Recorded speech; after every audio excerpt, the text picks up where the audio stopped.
சரி, இன்றைக்கு உள்ள பாடத்துக்கு நம்ம போவோம். முதலாவது ஒரு வசனத்தை நம்ம வாசிப்போம். இன்றைக்கு இதை கொஞ்சம் நம்ம பார்க்க இருக்கிறோம். அப்போஸ்தலர் 13:4-5 வாசிங்க. The book of Acts chapter 13 verse 4-5. அப்போஸ்தலர் 13:4-5 வசனத்தை வாசித்து தியானம் பண்ணுவோம். அப்படியே அவர்கள் பரிசுத்த ஆவியினால் அனுப்பப்பட்டு செலூக்கியா பட்டணத்துக்கு வந்து கப்பல் ஏறி அங்கிருந்து சீப்புரு தீவிற்கு போனார்கள். சாலமி பட்டணத்தில் வந்தபோது அவர்கள் யூதருடைய ஜெப ஆலயங்களில் தேவ வசனத்தை பிரசங்கித்தார்கள். யோவானும் அவர்களுக்கு உதவிக்காரனாய் இருந்தான். The book of Acts 13 verse 4-5.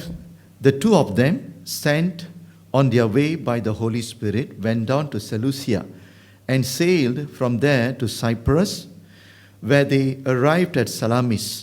They proclaimed the word of God in the Jewish synagogue. John was with them as their helper. All right? Now, இன்றைக்கு நம்ம என்ன செய்ய போகிறோம், கொஞ்சம் உங்களுக்கு கொஞ்சம் ஒரு இன்ட்ரோடக்ஷன் நான் கொடுக்குறேன். இங்கே யோவான், John was with them as their helper. யோவான் அவர்களோடு உதவிக்கரனாய் இருந்தான் என்று சொல்லி எழுதியிருக்கிறது. இன்னைக்கு இந்த பைபிள் ஸ்டடியில் நம்ம என்ன செய்ய போகிறோம், we going to study about this man John. All right? Now, sometimes I feel it is not fair. இப்போ இந்த அப்போஸ்தலர் புத்தகத்தெல்லாம் நீங்கள் எடுத்துக்கிட்டிங்கன்னா அங்கே ஒரு சில கீ ஃபிகர்ஸ் இருக்கிறாங்க. So I call that as a super apostles, super heroes கூட நம்ம சொல்லலாம். People like Peter, people like Paul. நம்ம என்ன செய்வோம், இந்த மாதிரி அப்போஸ்தலர் புத்தகத்தெல்லாம் வாசிக்கும் பொழுது இவர்களுடைய வாழ்க்கையை நம்ம படித்து நம்ம ஆராய்வோம். கரெக்ட்? பிகாஸ் இவங்கெல்லாம் great figure. But you mustn't forget, சில நேரத்தில் இந்த புத்தகத்தை நமக்கு எழுதி கொடுத்தவர் யாரு? பரிசுத்த ஆவியானவர் நமக்கு எழுதி கொடுத்துருக்கிறாரு. பாருங்க, இந்த பெரிய ஃபிகர் மத்தியில் ஒரு சில ஸ்மால் ஃபிகர்ஸ், ஸ்மால் கேரக்டர்ஸ் இருப்பாங்க. we tend to ignore them. இவங்கெல்லாம் முக்கியமானவர்கள் இல்லை என்று சொல்லி இவர்களை குறித்து நம்ம என்ன பண்ணுகிறது இல்லை, படிக்கிறது இல்லை. ஆல்ரைட்? ஸோ அப்போ இன்னைக்கு நம்ம என்ன செய்ய போகிறோம், John was with them as their helper. Alright? அப்போ இதோட இன்ட்ரோடக்ஷன் நீங்கள் பார்த்தீங்கன்னா, ஒரு சில லீடர்கள், ஒரு சில தலைவர்கள் என்ன செய்கிறார்கள், தேவனுடைய ஆலயத்திலே அந்தியோக்கிலே அவர்கள் கூடி ஜெபம் பண்ணி கொண்டிருந்தார்கள். எப்படி அந்த வசனம் எழுதியிருக்குதுன்னா, அவர்கள் உபவாசம் பண்ணி, சரியா, தேவனை ஆராதனை பண்ணி ஜெபம் பண்ணி அவர்கள் காத்திருக்கும் பொழுது ஆவியானவர் என்ன பண்ணுகிறார், பேசுகிறார். ஆவியானவர் என்ன சொன்னார், அங்கிருக்கின்ற அத்தனை தலைவர்கள் மத்தியிலே இருவர்களை பிரித்தெடுக்க சொல்லுகிறார். அந்த இருவர்கள் யாரு? Referring to Barnabas and then Paul. இவர்களை என்ன செய்யுங்க, ஒரு குறிப்பிட்ட ஊழியம், ஒரு மிஷன் வேலை இருக்கிறது, அந்த ஊழியத்துக்கென்று பிரித்தெடுங்கள் சொல்லி கர்த்தர் தெளிவாய் பேசுகிறார். அப்போ இந்த இருவர்கள் என்ன செய்கிறார்கள், இப்பொழுது கர்த்தருடைய வார்த்தைக்கு அவர்கள் கீழ்ப்படிந்து அந்த பணிக்கு அவர்கள் ஒரு குழுவாக அவர்கள் புறப்பட்டு போகிறார்கள். ஆனால் ஃபார் சம் ரீசன் இந்த பர்னபாஸும் இந்த பவுலும் என்ன செய்கிறார்கள், அந்த ஊழியத்துக்கு போகும் பொழுது, அந்த மிஷன் ஒர்க், அந்த பணிக்கு போகும் பொழுது யாரை அவர்கள் கூட்டிட்டு போகிறார்கள், இந்த யோவானை அவர்கள் கூட்டிக் கொண்டுட்டு போகிறார்கள். அப்போ இன்றைக்கு நம்ம என்ன செய்ய போகிறோம், முதலாவது இந்த ஜான் யாரு, இந்த ஸ்மால் ஃபிகர் என்று சொன்ன very insignificant figure, but we going to dig deeper who actually this men was. இவனுடைய வாழ்க்கையை கொஞ்சம் நம்ம என்ன செய்ய போகிறோம், படிக்க இருக்கிறோம். முதலாவது இந்த யோவான் யாரு என்று சொல்லி அதை கொஞ்சம் நம்ம கவர் பண்ணுவோம். நீங்கள் புதிய ஏற்பாட்டுக்கு வந்தீங்கன்னா, சரியா, 3 முக்கியமான யோவானுடைய பேரை எழுதி கொடுத்துருக்குறாங்க. புதிய ஏற்பாட்டில் 3 முக்கியமான யோவான். So you மஸ்டன்ட் get confuse. இந்த யோவான் யார் என்று சொல்லி உங்களுக்கு ஒரு குழப்பம் வந்துடக்கூடாது. ஃபர்ஸ்ட் யோவான் யாருன்னா, புதிய ஏற்பாட்டில் இயேசுவுக்கு 12 சீடர்கள் இருந்தாங்க பார்த்தீங்களா? அந்த 12 சீடனில் ஒரு முக்கியமான ஒரு சீடன்னா ஜான். ஆல்ரைட்? இவன் யார்? இயேசுவோடைய சரியா மார்பிலை சாய்ந்திருந்த ஒரு அப்போஸ்தலன் கூட நம்ம சொல்லலாம். அந்த யோவான் தான் த காஸ்பல் புத்தகம் இருக்குது பாருங்க, மேத்யூ, மார்க், லூக், ஜான். அந்த ஜான் புத்தகம் இருக்குது பாருங்களேன். அந்த புத்தகத்தை எழுதினவர் இயேசுவோடைய அப்போஸ்தலன், இயேசுவோடைய சீடனாக இருந்தவன். அவனை பயன்படுத்தி தான் அந்த 4வது சுவிசேஷ புத்தகம் எழுதப்பட்டது. அது ஒரு யோவான். 2வது யோவான் யாரு? John the Baptist.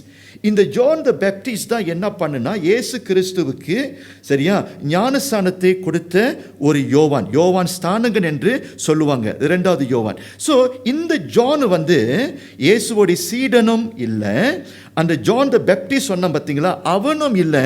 This man is different. இவனுடைய ஃபுல் நேம் என்னதுன்னா ஜான் மார்க். இவனுடைய ஃபுல் நேம் என்னது? John mark. Is another important John in the New Testament called John Mark. He is called John Mark. He is not John the disciple. He is not Jesus' disciples who wrote the Gospel of John. He is not John the Baptist either. He is called John Mark. Is that clear? So it's a very different figure. Firstly, ரெண்டாவது early fathers என்ன சொல்கிறாங்க, அந்த காலகட்டத்தில் இருந்த முன்பிதாக்கள் அவர்கள் என்ன, அதாவது அப்போஸ்தலர்கள் காலகட்டத்துக்கு பிறகு சில ஏர்லி ஃபாதர்ஸ் காலம் வந்தது. Alright, they got connection with the அப்போஸ்தலர்ஸ். அவர்கள் என்ன சொல்லுகிறார்கள், மொத்தம் 4 சுவிசேஷம் புத்தகம் இருக்குது. மெத்தியூ, மார்க்கு, லூக்கா, யோவான் புத்தகம் இருக்குதுல்ல, அந்த காஸ்பல் ஆஃப் மார்க் இருக்குது பார்த்தீங்களா, இந்த புத்தகத்தை எழுதினவர் யாரு? இந்த ஜான் மார்க் தான் எழுதினார் என்று சொல்லி ஏர்லி ஃபாதர்ஸ் என்ன பண்ணுகிறார்கள், அதை அஃபர்ம் பண்ணுகிறார்கள். அப்போ மார்க் புத்தகத்தை நீங்கள் வாசிக்கும் பொழுது ஆல்வேஸ் ரிமெம்பர் அந்த புத்தகத்தை எழுதினவர் யாரு? John mark. ஆல்ரைட், ஜான் புத்தகத்தை எழுதினவர் யாரு? வெறும் ஜான் மாத்திரமே. So you got to be very clear. சரியா? அடுத்தது சரியா, இந்த ஜான் மார்க் யாரு? பவுலும் பர்னபாஸும் சொன்ன பார்த்தீங்களா? பர்னபாஸ் சொல்லுங்க. இந்த பர்னபாஸோடைய கசன், இவங்க 2 பேரும் கசன் பிரதர்ஸ். இது எங்க வாசிக்கலாம்? கொலோசியர் 4:8 நீங்க பார்த்தீங்கன்னா you can get that point. Colossians chapter 4 verse 10. நான் இங்கிலீஷில் வாசிக்கிறேன். My fellow prisoner Aristarchus sends you his greetings, as does Mark, the cousin of Barnabas. Can you see? The cousin of Barnabas. Okay, வாசிங்க. 4:8 வாசிங்க, உறுதிப்படுத்துவோம். I guess இதில் வந்துட்டு bus 4:8 கொலோசியர் 4:8 வாசிங்கம்மா. பிரியமான சகோதரனும் உண்மையுள்ள ஊழியக்காரனும் கர்த்தருக்குள் எனக்கு உடன் வேலையாளுமாய் இருக்கிற தீதிக்கு என்பவன் என் செய்திகளை எல்லாம் உங்களுக்கு அறிவிப்பான். உங்கள் செய்திகளை அறியவும் உங்கள் இருதயங்களை தேற்றவும் அவனையும் உங்கள் ஒருவனாய் இருக்கிற உண்மையும் பிரியமுள்ள சகோதரனாகிய ஒனேசிமு என்பவனையும் உங்களிடத்தில் அனுப்பி இருக்கிறேன். அவர்கள் இவ்விடத்து செய்திகளை எல்லாம் உங்களுக்கு அறிவிப்பார்கள். மார்க் எங்க இருக்குது? ஜான் மேல உள்ள வசனம், மேபி தமிழ்ல மேல உள்ள வசனம், தமிழ்ல இங்கிலீஷ்ல 4:10. 4:10 நீங்க 4:10 தான் வாசிச்சீங்க. இப்போ 4:10 வாசிங்க. இப்போ என்னோட கூட காவலில் இருக்கிற அரிஸ்தருக்கு உங்களுக்கு வாழ்த்துதல் சொல்லுகிறான். பர்னபாவுக்கு இனத்தானாகிய மார்க்கும் வாழ்த்துதல் சொல்லுகிறான். பவுலுக்கு இனத்தார் என்று சொல்லி எழுதியிருக்குது. இங்கிலீஷ் பைபிளில் if you have English Bible you will see பர்னபாஸோடைய கசன் சொல்லி எழுதியிருக்கிறது. தட் மீன்ஸ் நீங்கள் நல்லா கவனிக்கணும். இப்போ இந்த பணி, இந்த ஃபர்ஸ்ட் மிஷனரி ஜேர்னிக்கு யார் போகிறா? பவுலும் போகிறாரு, பர்னபாஸும் போகிறாங்க. இவங்களுடைய ஹெல்ப்பர் யாரு? அந்த மார்க் என்று சொல்லும் பொழுது இந்த மார்க்கும் பர்னபாஸும் தே வர் ரிலேட்டிவ். அந்த பிளட் கனெக்ஷன் அவர்களுக்கு இருக்குது. நான் ஒரு காரியத்தை நான் சொல்கிறேன். இப்போ பாஸ்டர் கூட சரியா ரிலேட்டட் சொல்லும் பொழுது என்னுடைய டாட்டர் பிளட் கனெக்ஷன் இருக்குது. அந்த உறவே டிஃப்ரெண்ட் கம்பேர்ட் டு சரி ஒரு சொந்தக்காரர்களாக நம்ம கூடி இருக்கும் பொழுது you can be the Cousins. அங்கே இருக்கும் பொழுது அந்த சொந்தம் வித்தியாசம், சொந்தம் அந்த கனெக்ஷன் இல்லைன்னா அந்த உறவே வித்தியாசம். ஐ பிலீவ் பவுலோடைய உறவு மார்க்கோடு இருக்கிற உறவும் பர்னபாஸுக்கு இருந்த உறவு அந்த மார்க்கோட கொஞ்சம் வித்தியாசம் இருந்திருக்கலாம். ஓகே, பேஸ்ட் ஆன் அந்த ரிலேட்டிவ் அந்த அந்த அந்த ரிலேஷன்ஷிப்பை வச்சு நான் பேசுகிறேன். அடுத்தது இந்த மார்க்கு, இந்த ஜான் மார்க் என்று சொல்லும் பொழுது அவனுடைய ஹோம் டவுன் எங்கே? He was actually from Jerusalem, the prime place. எருசலம் தான் அவனுடைய home town. Alright, so you must connect now. இதில் இன்னொரு முக்கியமான ஒரு காரியம் இருக்குது. ரிமெம்பர், பேதுரு சிறையில் இருந்தார். we know the story, right? 12ஆம் அதிகாரத்தில் நம்ம படித்தோம். பேதுரு சிறையில் இருக்கும் பொழுது ஒரு வீட்டிலே, எருசலேமில் ஒரு வீட்டிலே ஒரு சில விசுவாசிகள் கூடி ஜெபம் பண்ணினார்கள். யாருடைய வீடு அது? அங்கே தெளிவாக எழுதியிருக்கிறது, மரியாளுடைய வீடு என்று சொல்லி எழுதியிருக்கிறது. அந்த வீட்டிலே சரியா அநேக விசுவாசிகள் கூடி யாருக்காக ப்ரே பண்ணினார்கள்? இந்த பேதுருவுக்கு விடுதலை கிடைக்க வேண்டும் என்று சொல்லி, கிறிஸ்தவர்களுக்கு சரியா பாதுகாப்பு கொடுக்கப்பட வேண்டும் என்று சொல்லி ஒரு சில விசுவாசிகள் கூடி மரியாளுடைய வீட்டில் ஜெபம் பண்ணினாங்க. பார்த்தீங்கன்னா ஜெருசலம் சரியா. அந்த மரியாள் யாரு? இந்த ஜான் மார்க்கோடைய அம்மா. அப்போ எங்கே கூடி ஜெபம் பண்ணினார்கள்? ஆதி காலகட்டத்தில் விசுவாசிகள் இந்த ஜான் மார்க்கோடைய வீட்டில் தான் விசுவாசிகள் கூடி ஜெபம் பண்ணினார்கள். நான் இந்த பாயிண்ட் ரொம்ப இம்பார்ட்டன்ட். வாய் நல்ல கவனிங்க. இதில் 2 காரியம் இருக்குது. அந்த காலகட்டத்தில் சரியா ஒரு பெரிய ஒரு வீடு உங்களுக்கு இருந்துச்சுன்னா, அதுவும் அநேகர் கூடி அவர்கள் வீட்டில் ஜெபம் பண்ணினாங்கன்னா நம்முடைய சிந்தைக்கு என்ன வர வேண்டும்? அந்த வீடு பெரிய வீடு. அப்படி என்றால் என்ன அர்த்தம்? சரி, லூக்கா நமக்கு என்ன சொல்ல வராரு? நிறைய விசுவாசிகள் மரியாளுடைய வீட்டிலே கூடி ஜெபம் பண்ணினார்கள் என்று சொல்லும் பொழுது, இந்த ஜான் மார்க் வசதியான ஒரு கிறிஸ்தவன். He was well to do Christian because the mother was a very rich lady. Okay, அவங்க அப்பாவை குறித்து நமக்கு வசனம் நமக்கு எழுதி கொடுக்கல. ஆனால் அவங்க அம்மா ஜான் மார்க் நல்ல வசதியாய் வாழ்ந்தவர்கள். ஏனென்றால் அந்த நாட்களிலே சரி இப்படி போன்ற வீடுகள் உங்களுக்கு இருந்துச்சுன்னா, consider you are very rich people, very prominent people. So John Mark நல்ல வசதியாய் வாழ்ந்த ஒரு குடும்பத்திலே வாழ்ந்தவன் ஒன்று. இரண்டாவது, இந்த ஜான் மார்க்கோடைய அம்மா இருக்கிறாங்க பார்த்தீங்களா, மரியாள், அவளும் ஒரு ஜெப வீரராக இருந்தாள். அவளும் என்ன பண்ணினாள்? விசுவாசிகளோடு சேர்ந்து சரியா இந்த பேதுருவோடைய விடுதலைக்காக ஜெபம் பண்ணினவள். அதிலிருந்து நமக்கு என்ன தெரியுது?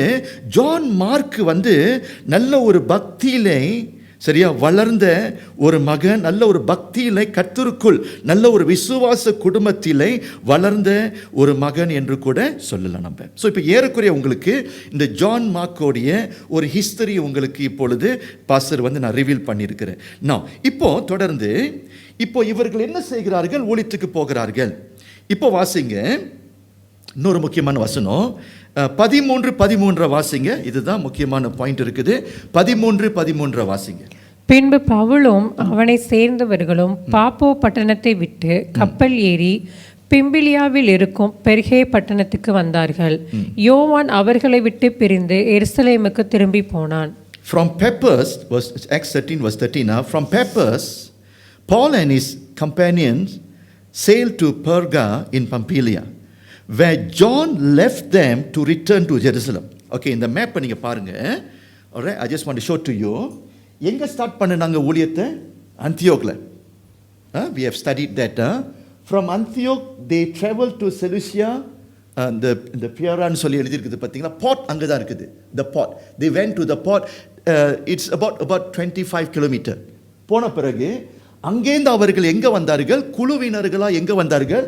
அந்த சீப்புரு தீவுக்கு வந்துட்டார்கள். They came to Cyprus. All right. Now சைப்ரஸில் ஊழியம் எப்படி பண்ணினார்கள் என்று நீங்கள் பார்த்தீங்கன்னா, நல்லா படித்து பார்த்தீங்கன்னா அது எப்படி எழுதியிருக்குது. If I am not wrong 13 verse 6, 13 verse 8 படித்து பார்த்தீங்கன்னா, அந்த தீவு முழுவதும் அவர்கள் என்ன பண்ணினார்கள்? சுற்றினார்கள். Basically together with the team அவர்கள் அந்த தீவு முழுவதும் என்ன பண்ணினார்கள்? கர்த்தருடைய செய்தியை அவர்கள் பகிர்ந்து கொண்டார்கள். ஓகே, நான் இப்போது சலாமேஸில் ஸ்டார்ட் பண்ணி பெப்போஸ்க்கு வந்துட்டாங்க. From Paphos they have to travel to Perga. They want to continue on their missionary journey. Now I want to remind you, இப்போ நீங்கள் கப்பலில் நீங்கள் போனீங்கன்னா பெப்போஸ்ல இருந்து பெர்கா, from Paphos to Perga ஏறக்குறைய 370 kilometre, 370 kilometre you got to sail in the small ship. அந்த காலகட்டத்தில் கப்பல் இருந்துச்சு, சின்ன சின்ன கப்பல். ஆல்ரைட். ஸோ ஏறக்குறை 370 கிலோமீட்டர் அவர்கள் என்ன பண்ணியிருக்கிறாங்க? ட்ராவல் பண்ணியிருக்கிறாங்க.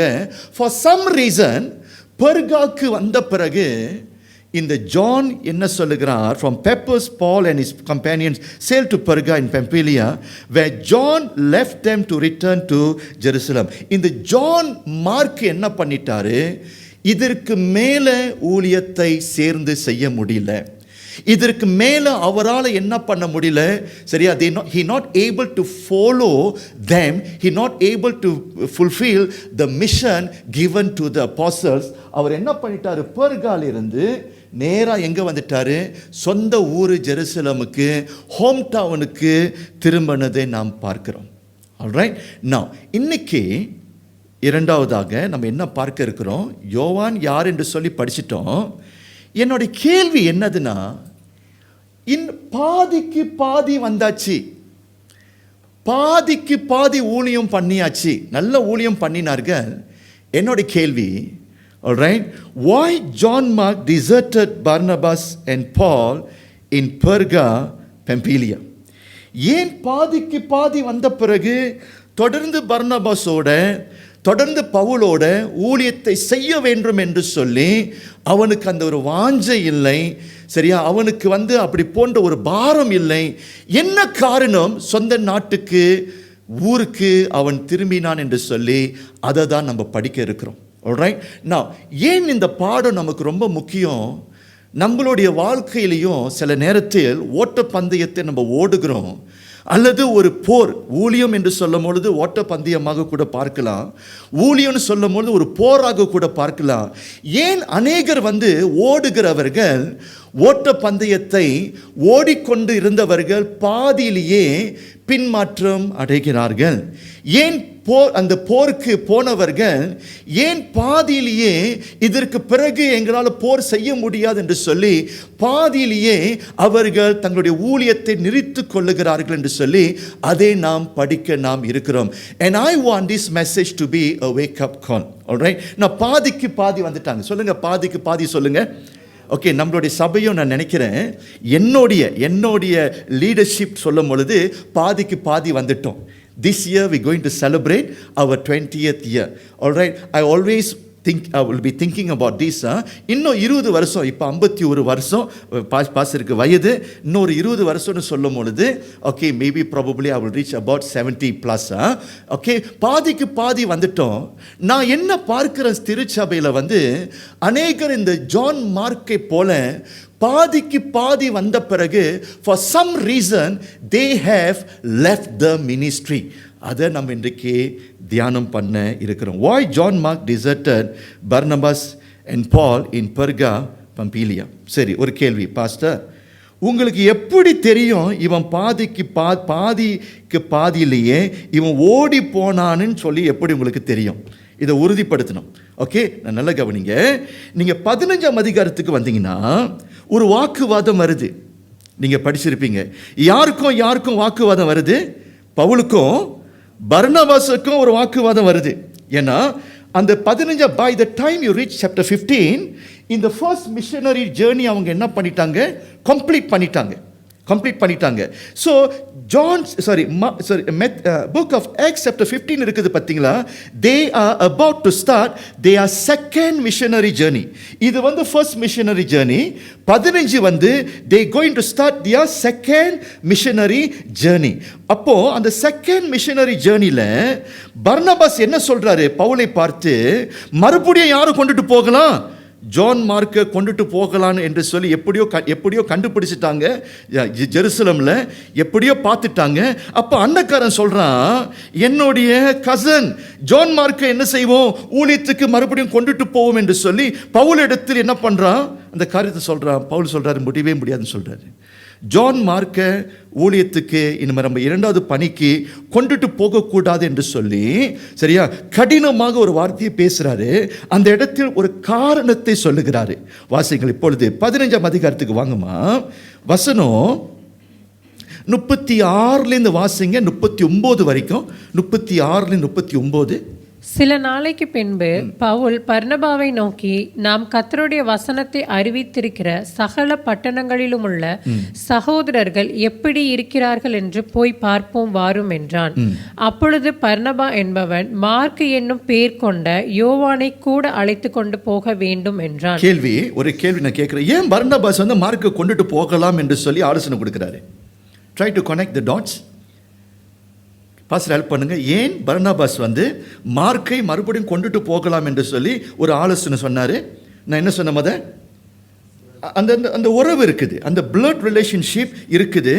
என்னுடைய தம்பிக்காரனை என் அண்ணக்காரனை நம்ம என்ன செய்யலாம், நம்ம கொண்டுட்டு போகலாம் என்று சொல்லி ஒரு ஆலோசனை கொடுக்கும் பொழுது அதற்கு பவுல் என்ன சொல்லுகிறாரு, பவுலோ அவன் பம்பிலியா நாட்டிலே நம்மை விட்டு பிரிந்து நம்மோட கூட ஊழியத்துக்கு வராததினாலே அவனை அழைத்து கொண்டு போக கூடாது என்றான். ஓகே, என்ன நம்மை விட்டு பிரிந்து போனவன் என்று சொல்லி எழுதியிருக்குது. அந்த நம்மை விட்டு பிரிந்து என்று சொல்லும் பொழுது கிரேக் மொழியில் you will see the word ephistemi. அவன் நம்மை விட்டு எஃபிஸ்டெமி, அவன் நம்மை விட்டு பிரிந்தான் என்று சொல்லும் பொழுது அதோடைய ரூட், அதோடைய அர்த்தம் என்னது? எஃபிஸ்டெமின்னு சொல்லும் பொழுது அதோடைய அர்த்தம் என்னது? Stay away, or it can be withdraw from one or fall away, backslidden. அதாவது பின்மாற்றம் அடைந்து விட்டான்.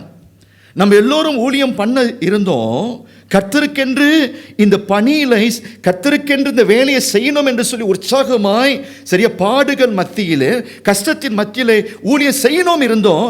பட் அவன் அந்த இடத்தில் இடறினான். அந்த இடத்தில் மார்க் என்ன பண்ணிட்டா? பின்மாற்றம் அடைந்து விட்டான். சரியா? அதுதான் அது அர்த்தம். The word deserter is ephistemi in Greek. It means to stay away or withdraw from one or fall away. It can also be mean backslidden. அவன் அந்த இடத்தில் பின்மாற்றம் அடைந்தான் என்று சொல்லி பார்க்கிறோம். தட் இஸ் வை பவுல் என்ன சொல்றாரு, இதற்கு பிறகு நம்ம என்ன செய்யக்கூடாது, மார்க்க இந்த இரண்டாவது முறை இந்த நம்ம அடுத்த ஊழியத்துக்கு நம்ம போக இருக்கிறோம், இது பெரிய ஊழியமாக இருக்கிறது, இந்த ஊழியத்துக்கு கொண்டுட்டு போகக்கூடாது என்று சொல்லி நான் எப்படி நான் பார்க்கிறேன், இந்த பர்னபாஸ் ஒத்து வரான். இந்த பர்னபாஸ் என்ன பண்ணுகிறான் பாருங்க, அந்த அன்பின் அடிப்படையில் ஃபர்கிவ் பண்ணி ஏற்றுக்கொள்வோம் என்று சொல்லி அந்த அடிப்படையில் மூவ் பண்றாரு. ஆனால் பவுலோடைய குணத்தை நீங்க பார்த்தீங்கன்னா வெட்டு ஒன்று துண்டு ரெண்டு அந்த மாதிரி பேசுகிறதை நாம் பார்க்கிறோம். Alright, now maybe another 2 weeks time ரெஸ்டோரேஷனை குறித்து நாம் பேசும் பொழுது ஏன் பவுல் இப்படியாக நடந்து கொண்டார் என்று சொல்லி அதெல்லாம் பிறகு நம்ம பேசுவோம். இன்னைக்கு என்னுடைய கேள்வி என்னதுன்னா, for our discussion, why John Mark deserted Paul and Barnabas? There is no clear reason given in the Bible. நமக்கு தெளிவான நமக்கு ஒரு குறிப்பு அல்லது தெளிவான பதில் நமக்கு கொடுக்கப்படலை. Alright, but then there are some theories given by the scholars. What are the possible reasons? நம்ம இன்னைக்கு என்ன செய்ய போகிறோம், நமக்கு வெளியே தோற்றமான தெளிவான காரணம் நமக்கு கொடுக்கப்படலை.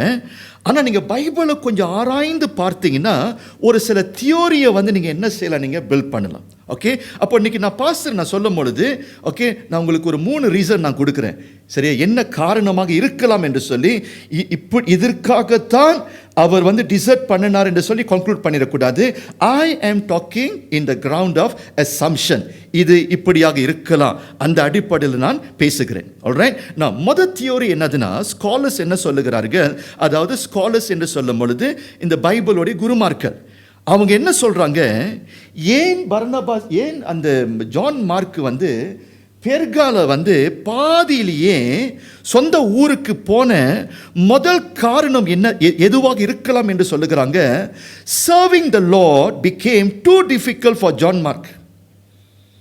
அதாவது இந்த ஊழியமானது அவனுக்கு பெரிய ஒரு சவாலாக இருந்தது. அது ஒரு கடினமான பாதையாக அவனுக்கு இருந்ததை எங்க அவன் உணர்கிறான், பெர்காக்கு வந்த பிறகுதான் உணர்கிறான். when ministry became too burdensome, ரொம்ப கஷ்டம். ஊழியம் என்பது அவன் யோசிக்கல. அவன் என்ன நினைச்சா, இது ஒரு பொழுதுபோக்கு. ஊழியம் என்பது ஒரு லீவுக்கு நான் போயிட்டு வரப்போகிறேன், ஊரை சுற்றி நான் பார்த்துட்டு நான் வரப்போகிறேன், புதிய புதிய தேசம் இருக்குது, புதிய புதிய ஊர் இருக்குது, புதிய புதிய கல்ச்சர் இருக்குது, நான் சுற்றிட்டு நான் வரப்போகிறேன் என்று சொல்லி யார் கையில் மாட்டிக்கிட்டான்? ஆக்சுவலி என்கிட்ட கேட்டிங்கன்னா பவுல் கையில் மாட்டிக்கிட்டான். இவன் யார் கையில் மாட்டிக்கிட்டான்? ஒரு மிஷனரி கையில் மாட்டிக்கிட்டான். டிஸ்டன்ஸை கொஞ்சம் யோசனை பண்ணி பாருங்க. Too much of travelling. நான் உங்கள்கிட்ட காண்பித்தேன் பாருங்க. அந்த travelling itself from Paphos to Perga 370 kilometer, traveling by boat or by ship. It can be very difficult actually. நீங்கள் எத்தனை பேர் நீங்கள் தியோமானுக்கு போயிருக்கிறீங்க? ஐ வென்ட் டு தியோமானா. ஃப்ரம் தட் மெர்செங் டு அந்த தீவுக்கு நம்ம போகணும்னா ஏறக்குறைய ஒரு 1.5 மணி நேரம், ஏறக்குறைய 1.5 மணி நேரம். அந்த 1.5 மணி நேரம், 1 மணி நேரம் மேலே நீங்கள் ட்ராவல் பண்ணினீங்கன்னா it is not easy. It is not easy. You can munta and all these things, இந்த கிலோமீட்டரை பாருங்க, 370 கிலோமீட்டர் சரியா, கோலலும்பூர்லாம் தாண்டி சரியா நீங்கள் போயிட்டீங்க. அவ்வளவு தூரம். அது மட்டும் இல்லை, அந்த நாட்டை முழுவதும் சுத்திட்டாங்க. ஸோ என்ன பண்ணுறான், இந்த ஊழியத்தை செய்யும் பொழுது ஊழியம் என்பது கடினம் என்று சொல்லி அவன் அறிந்து கொண்டான். பெர்காவுக்கு வந்த பிறகு ஓப்பன்லி பிரதரை பார்த்து சொல்லிட்டான், அண்ணன் பர்னபாஸ் அண்ணன் என்னை விட்டுருங்கண்ணே, இதுக்கு மேலே இந்த ஊழியத்தை செய்ய முடியாது, பேட்டரி கோங்க ஆயிடுச்சு, ரொம்ப கஷ்டமாக இருக்குது சரியா, நீங்கள் 2 பேரும் வண்டி மாதிரி ஓடிக்கொண்டு இருக்கிறீங்க, என்னால் நான் ஒரு சாதாரண ஒரு ஹெல்ப்பர் தான், என்னால் என்ன பண்ண முடியல, ஃபாலோ பண்ண முடியலன்னு சொல்லி பாதியிலேயே சரியா he became so weak, he decided to come back to Jerusalem. First reason, too much of traveling. Okay, and then and the ministry serving the Lord became too difficult for John Mark. It can be one of the reason. Now talking about the difficulties here, நீங்க நல்லா பாருங்க, இந்த தீவுல எதிர்ப்பு வந்துச்சா, எதிர்ப்பு வரலையா?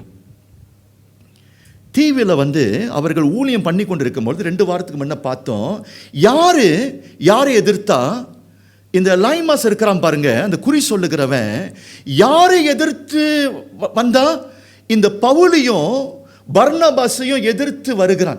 நீங்க அந்த எதிர்ப்பை நீங்க நல்லா பார்த்தீங்கன்னா, அது மனுஷனுடைய எதிர்ப்பு இல்லை, அவனுக்குள்ளாக யார் இருக்கிறா, பிசாசு இருந்தா, அந்த பிசாசோடைய ஏவுதல் நிமித்தம் அந்த எலைமாஸ் என்ன பண்ணுகிறான், அந்த ஊழியக்காரர்களை எதிர்த்து வருகிறது நாம் பார்க்கிறோம். ஸோ ஒருவேளை அந்த டைம்ல மார்க் அந்த சம்பவத்தை பார்க்கிறான். ஓ, ஊழியம் என்பது எதிர்ப்பு, ஊழியம் என்பது அது லகுவான காரியம் இல்லை. பிசாசு இந்த பிடியில இருக்கிறவன் இவன் என்ன செய்கிறான், எங்களை எதிர்த்து வந்தான் என்று சொல்லி அனுபவம் இல்லாத மார்க்கு அன்றைக்கு தடுமாறி இருப்பான். இவ்வளவு போராட்டமா, பிசாசு நம்மை எதிர்த்து வருகிறதா? சரியா, பவுலும் இந்த பர்னபாஸும் இப்படி போன்ற ஒரு போருக்குள்ளாக கடந்து போகிறாங்களே என்று சொல்லி அந்த பயத்திலே, அந்த பிசாசோடைய போர், அந்த பயத்திலே அவன் என்ன பண்ணிட்டான், நடுங்கி இருக்கலாம். இதுக்கு மேலே நான் போன பிசாசு என்னை மேற்கொண்டுருவான் என்று சொல்லி அந்த ஒரு பயம், எதிர்ப்பு நிமித்தம், பிசாசோடைய எதிர்ப்பு நிமித்தம் அவன் என்ன பண்ணிட்டான், கலங்கி ஊழியம் போதும் என்று சொல்லி பிறகால பின்மாற்றம் அடைந்து விட்டான். இதெல்லாம் நம்மளுடைய சோதனை, இதெல்லாம் நம்முடைய சோதனை. அடுத்தது நான் இன்னொரு காரியத்தை நான் சொல்கிறேன். when I said சரியா, serving the Lord became so difficult சொல்லும் பொழுது அதில் இன்னொரு காரணம் இருக்குது. firstly traveling, secondly as I said too much of challenges, மூன்றாவது நான் சொல்கிறேன் அதில் இன்னொரு முக்கியமான ஒரு காரணம் இருக்குது. பெர்கால பவுலுக்கு ஒரு காரியம் நடந்துச்சு. அதாவது பவுல் இந்த பெர்காவில் இறங்கினார் பார்த்தீங்களா, அங்கே இறங்கின பிறகு பவுலுக்கு ஒரு பெரிய ஒரு தாக்கம் வந்துச்சு. இங்கே பார்க்க மாட்டீங்க, நீங்கள் கலாத்தியர் நிருபவத்தில் நீங்கள் வாசிக்கலாம் என்ன நடந்துச்சு பவுலுக்கு. கலாத்தியர் நிருபவத்தை நீங்கள் படிச்சிருந்தா உங்களுக்கு தெரிஞ்சிருக்கும். இந்த பட்டணத்துக்கு வந்த பிறகு பவுலுக்கு மிகப்பெரிய போராட்டம் வந்துச்சு. என்ன போராட்டம்? வாசிங்க, பாஸ்டர் கூட வாங்க, நீங்கள் கலாத்தியர் 4ஆம் அதிகாரத்துக்கு வாங்க. You turn with me to book of Galatians chapter 4 verse 13. You will know the answer. பவுலுக்கு ஒரு தாக்கம் என்று சொன்ன பார்த்தீங்களா, என்ன தாக்கம்? 4ஆம் அதிகாரம் கலாத்தியர் 13-14 வாசிங்க. உங்களுக்கு தெரிந்திருக்கிறபடி நான் சரீர பலவீனத்தோடு 1ஆம் தரம் உங்களுக்கு சுவிசேஷத்தை பிரசங்கித்தேன். அப்படி இருந்தும் என் சரீரத்தில் உண்டாயிருக்கிற சோதனையை நீங்கள் அசட்டை பண்ணாமலும் அரோசியாமலும் தேவதூதனை போலவும் கிறிஸ்து இயேசுவை போலவும் என்னை ஏற்றுக்கொண்டீர்கள். You know, it was because of a bodily ailment that I preached the gospel to you at first. And though my condition was a trial to you, you did not scorn or despise me, but received me as an angel of God, as Christ Jesus. அங்கே என்ன நடந்துச்சு? Actually Pavul பெர்காவுக்கு வந்த பிறகு for some reason he fell sick. That is why ஊழியத்தெல்லாம் முடிச்ச பிறகு பெர்காவுக்கு அந்த அந்த அந்த அந்த கலாத்தியர் ஜனங்களுக்கு நிருபத்தை எழுதும் பொழுது he described his decision his situation. அவர் என்ன சொல்லி எழுதுறாரு? நான் உங்கள் மத்தியிலே நான் வரும்பொழுது எப்படியாய் நான் வந்தேன்? பவுல் சொல்றாரு, மற்றவர்களுக்கு சுகத்தை கொடுத்தவர், மற்றவர்களுக்கு விடுதலை கொடுத்தவர், அந்த தீவுல சீப்புரு தீவுல சரி அற்புதம் செய்தவர், அவருக்கு ஒரு தாக்கம் வந்தது. நோயிலே பாதிக்கப்பட்டான். யாரு? பவுல் அப்போஸ்தலன் பாதிக்கப்பட்டான். இன்னைக்கு நிறைய பேர் சொல்றாங்க, கிறிஸ்தவர்களா இருந்தால், அப்போஸ்தலர்களா இருந்தால் நமக்கு என்ன வராது? தாக்கம், போராட்டம், நோய் நமக்கு வராது. இல்லைங்க, இந்த வசனம் தெளிவாய் சொல்லுது, பவுலுக்கு ஒரு நோய் தாக்கப்பட்டாரு. நான் இப்பொழுது ஒரு கேள்வி, என்ன நோயாக இருக்கலாம்? என்ன நோயாக இருக்கலாம்? அந்த காலகட்டத்தில் நீங்கள் ஹிஸ்டரி புத்தகத்தில் நீங்கள் படித்து பார்த்தீங்கன்னா, இந்த காலகட்டத்தில் எப்படி போன்ற நோயிலை ஜனங்கள் பாதிக்கப்படுவார்கள் என்று சொல்லி நீங்கள் கொஞ்சம் கூகுள் பண்ணி பார்த்தீங்கன்னா, நம்பர் 1 கில்லர் என்னதுன்னா மலேரியா சிக்கு. So many scholars believe, right, many scholars believe அந்த காலகட்டத்தில் because of the mosquito, right, இந்த பவுல் அந்த அந்த நோயிலே தாக்கப்பட்டிருப்பார் என்று சொல்லி சரியா ஸ்காலர்ஸ் சொல்லுகிறார்கள். இந்த இட காலகட்டத்தில் கேம்பிரிட்ஜ் யூனிவர்சிட்டி இருக்குது பார்த்தீங்களா, இதை குறித்து கொஞ்சம் ஸ்டடி பண்ணினார்கள். பவுலுக்கு என்ன நோய் வந்திருக்கலாம் என்று சொல்லி ஸ்டடி பண்ணும் பொழுது அந்த கேம்பிரிட்ஜ் அந்த ப்ரெஸ்ஸில் வெளியாக்குனதை நான் படித்து காட்டுறேன். This article actually from Cambridge university press. Malaria was a common, severe and frequently disabling illness across the Roman Empire during the time of Apostle Paul. Though whether Paul himself contracted it remains a matter of scholarly debate. In the Mashley coastal lowland of the Mediterranean, mosquito-borne fevers were an ever-present health hazard that caused chronic recurring sickness and high mortality. So அவர்கள் அதை வைத்து என்ன சொல்லுகிறார்கள்? பவுலுக்கு ஒரு வேளை மலாரியாவில் பாதிக்கப்பட்டிருக்கலாம் என்று சொல்லுகிறார்கள். நான் இப்போ உங்கள்கிட்ட கேள்வி கேட்குறேன், நம்ம காலகட்டத்தில் மலாரியாவை விட நமக்கு இன்னொரு மொஸ்கிட்டோ பிரச்சனை நமக்கு என்ன இருக்குது? என்ன நோய்? டெங்கி இருக்குதுல்ல. எத்தனை பேருக்கு டெங்கியில் பாதிக்கப்பட்டிருக்கிறீங்க? டெங்கி நோய் உங்களுடைய சரீரத்துக்கு வந்துச்சுன்னா your whole body can become very sick. The whole system can shut down actually. Dengue it is so dangerous, அது ஒரு dangerous disease, all right. அதே மாதிரி பவுல் பெர்காவுக்கு வந்த பிறகு இப்பொழுது நோயிலே பாதிக்கப்படுகிறார். இதை யார் பார்க்கிறான்? அவன் யோசிக்கிறான், என்னடா ஊழியம் சொல்லும் பொழுது கர்த்தருக்காக நம்ம ஊழியம் செய்கிறோம், இந்த மாதிரி பவுலை போல நான் கஷ்டப்படணுமா? நம்ம எல்லாரும் நியாயத்தை பேசுகிறோம் தானே, எதுக்கு நம்ம ஊழியம் பண்ணணும்? இவன் கடவுளுக்காக தானே ஊழியம் பண்ணுறான். இந்த கடவுளுக்காக ஊழியம் பண்ணி நோயில் படுத்துட்டானேன்னு சொல்லி மார்க் இதெல்லாம் பார்த்த பிறகு அவனுடைய ஐடியாலஜி மாறுது, அவனுடைய புத்தி மாறுது, சிந்தை மாறுது. இதற்காக நான் வாழ ரெடியா இல்லைன்னு சொல்லி அவன் என்ன பண்ணிட்டான்? இப்பொழுது எருசலேமுக்கு புறப்பட்டு போகிறதை நாம் பார்க்கிறோம். Alright, serving the Lord became too difficult for John Mark. That can be one of the reason. ஒன்று. ரெண்டாவது, ரைட், ஏன் ஜான் மார்க் ஜெருசலேமுக்கு திரும்பினாரு? எங்க திரும்பினாரு? ரெண்டாவது காரணம், firstly it can be too difficult. ரெண்டாவது, வீட்டுக்கு போனா கம்ஃபர்டபுள், வீட்டுக்கு போனா அம்மாவுடைய சமையல் இருக்குது, வீட்டுக்கு போனால் நல்லா தூங்குற வசதி இருக்குது, வீட்டில் என்ன இருக்குது? எல்லா அந்தஸ்தும் இருக்குது, வீட்டில் பணம் இருக்குது, வீட்டில் இந்த மாதிரி சேலஞ்சஸ் இல்லை, கோசியான இடம். ஸோ வீட்டில் அம்மா அப்பா இருக்கிறாங்க, சகோதரர்கள் இருக்கிறாங்க, நட்பு இருக்குது. அப்போ இரண்டாவதாக ஸ்காலர்ஸ் என்ன சொல்றாங்க? அவன் வீட்டுக்கு திரும்பின காரணம் என்னது? இந்த பாடுகள் போதும், ஹோம் சிக் அவனுக்கு வந்துருச்சு. He would have missing his hometown, his parents and siblings. Mark once lived a comfortable and happy life in his hometown. Therefore, he wanted that. ரெண்டாவது பின்மாற்றம் காரணம் என்னது? Comfortable living. 20 வருஷத்தில் நான் என்ன பார்க்குறேன், கிறிஸ்துவின் ஸ்தலத்தில் ஊழியம் பண்ணுகிறது ஜனங்கள் அறிந்து கொண்டார்கள், ஊழியத்துக்குன்னு வந்துட்டா இது கடினமான பாதை, இது போராட்டம் என்று சொல்லி ஜனங்கள் உணர்ந்து, சரியா, பீப்பிள் இதுக்கு தொடர்ந்து ஊழியத்தை பண்ண வேண்டும் என்று சொல்லி, சரியா, அந்த அந்த அந்த அந்த கஷ்டமான பாதைகளை தேர்ந்தெடுக்காமல் people are preferring to have comfortable life. அது இரண்டாவது ரீசனாக இருந்திருக்கலாம் என்று சொல்லி சொல்லுகிறார். நீங்கள் என்ன நினைக்கிறீங்க? ஃபர்ஸ்ட் ரீசனா செகண்ட் ரீசன் நினைக்கிறீங்களா? ஃபர்ஸ்ட் ரீசன் ரொம்ப கடினம், ஆனால் செகண்ட் ரீசன் வந்து ஹோம் சிக். ஆல்ரைட், ஸோ ஏறக்குறைய சேம் ரீசன் தான். ஓகே, இந்த ரெண்டாவது காரியம் வந்து உலக கவலை, இந்த உலக இன்பம், இந்த உலக அந்த அந்த அந்த அந்த இருப்பு சக்தி அவனை இழுக்கிறதை நான் பார்க்கிறேன். அங்கே போனால் நமக்கு சாப்பாடு இருக்குது, வசதி இருக்குது, குடும்பம் இருக்குது, சரியா, லெட்ஸ் கோ பேக் ஹோம் என்று சொல்லி பின்மாற்றத்தை அடைகிறது நாம் பார்க்கிறோம்.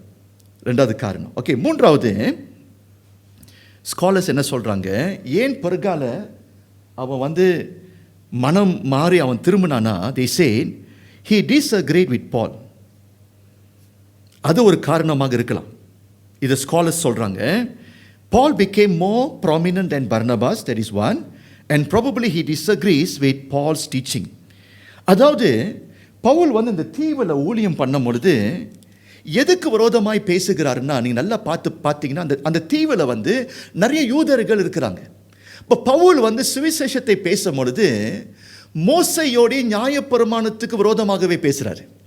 அவர் என்ன சொல்றாரு? ரட்சிப்புனா மோசையோடைய நியாயப்பிரமாணத்தின் மூலியமாக மனுஷனுக்கு ரட்சிப்பு இல்லை, ஒரு மனிதனுக்கு ரட்சிப்பு வர வேண்டும் என்றால் பவுலுடைய போதனை என்னது? கிருபை மூலியமாக, இயேசு கிறிஸ்து மூலியமாகவே என்று சொல்லி இதை வந்து அழுத்தி பேசுகிறாரு. இந்த ஜான் மார்க் இருக்கிறார் பாருங்க, முழுக்க முழுக்க ஒரு யூதன்.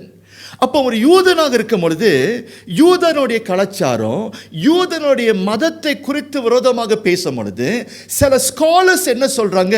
he started to have disagreement towards Paulோடைய teaching. இந்த ஒரே மனப்பான்மை எங்க வரல.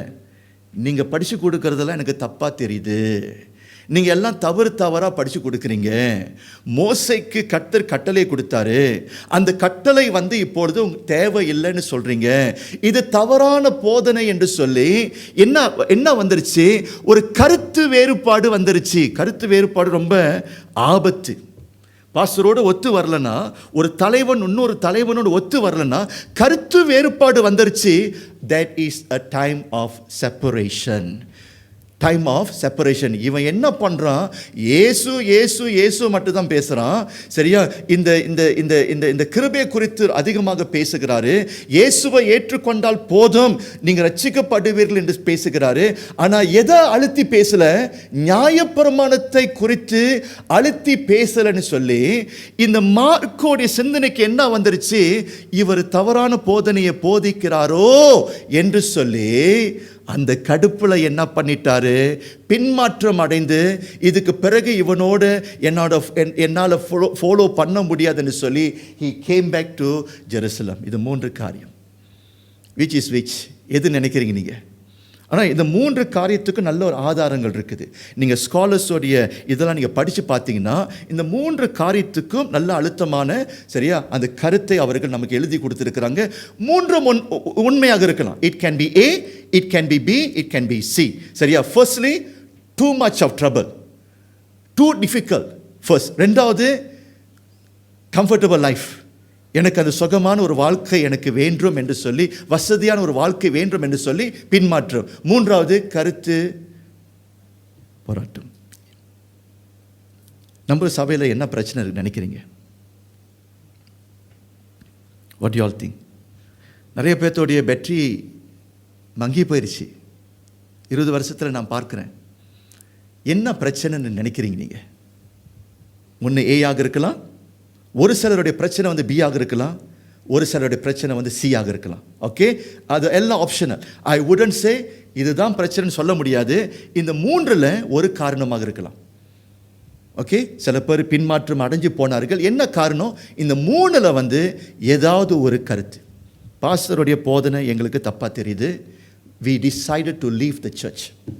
அல்லது பாஸ்டர் ரொம்ப அழுத்துறாரு, ஆல்ரைட், ரொம்ப கேள்வி கேட்குறாரு, உள்ளுக்கு வந்து மாட்டிக்கிட்டோம், I choose to withdraw. எனக்கு ஃபேமிலி இருக்கிறாங்க, எனக்கு மனைவி இருக்கிறாங்க, கணவன் இருக்கிறாங்க, குடும்பம் இருக்குது, எனக்கு குடும்பம் தான் பெருசு என்று சொல்லி பின்மாற்றம் அடைந்தவர்கள் அப்படியும் இருக்கிறார்கள். இன்னும் ஒரு சிலர் ட்ரை பண்ணினாங்க, ரொம்ப கஷ்டம். பாஸ்டர் லீடர்ஷிப்புக்கு யார் வரீங்கன்னு கேள்வி கேட்கும் பொழுது கையை மட்டும் தூக்கிட்டோம். Once you are in the leadership we are actually getting into the trap. அந்த மாதிரியும் மாட்டிக்கொண்டு இப்பொழுது யூ டர்ன் பண்ண முடியல. நான் சொல்கிறேன், I was just thinking these. அடுத்த குவார்ட்டர்லி மீட்டிங்கில் ஒரு கேள்வி நான் கேட்க போகிறேன். எல்லா லீடர்ஸும் பார்த்து எத்தனை பேர் ரிசைன் பண்ண போகிறீங்க என்று சொல்லி நான் கேள்வி கேட்க போகிறேன். Seriously I want to ask, how many of you want to resign from the ministry? எனக்கு என்னன்னு தெரியல, இந்த ஒரு கேள்வியை கேட்கணும்னு சொல்லி எனக்கு ரொம்ப ஒரு வாஞ்சியாக இருக்குது, ஒரு பாரமாக இருக்குது. If anybody said I want to withdraw, நான் என்ன சொல்ல போகிறேன், நான் you all can withdraw, I got no issue. Because என்ன நீங்கள் சொல்லக்கூடாது, பாஸ்டர் நீங்கள் எங்களை பிடிச்சு வச்சிருக்கிறீங்க, நீங்கள் எங்களை ஃபார்ஸ் பண்ணுறீங்க, that is why we are in the ministry. அந்த மாதிரி ஊழியர்கள் தேவையில்லை. அப்படி போன்ற ஊழியத்தை நீங்கள் செஞ்சீங்கன்னா அது உங்களுக்கும் ஆசீர்வாதம் இல்லை, தேவனுடைய ராஜ்யத்துக்கும் ஆசீர்வாதம் இல்லை. இது பெரிய ஒரு ஆபத்து. பாஸ்டர் என்னை பிடிச்சு வச்சிருக்கிறாரு, சரியா, பாஸ்டர் கட்டாயப்படுத்துகிறாரு, அந்த அடிப்படையில் நீங்கள் ஊழியம் பண்ணினீங்கன்னா அந்த ஊழியத்தில் கொஞ்சம் கூட உங்களுக்கு ஆசீர்வாதம் இல்லை என்று நான் சொல்லுகிறேன். ஆல்ரைட், நான் இப்பொழுது ஒரு சில பாயிண்ட்ஸ்க்கு நம்ம போவோம், இன்னைக்குள்ள டிஸ்கஷன் நம்ம போவோம்.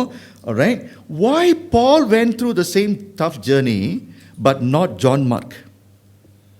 What could be Mark's உடைய underlying problem? அதாவது என்னோட கேள்வி என்னதுன்னா, அதே போராட்டம் தான்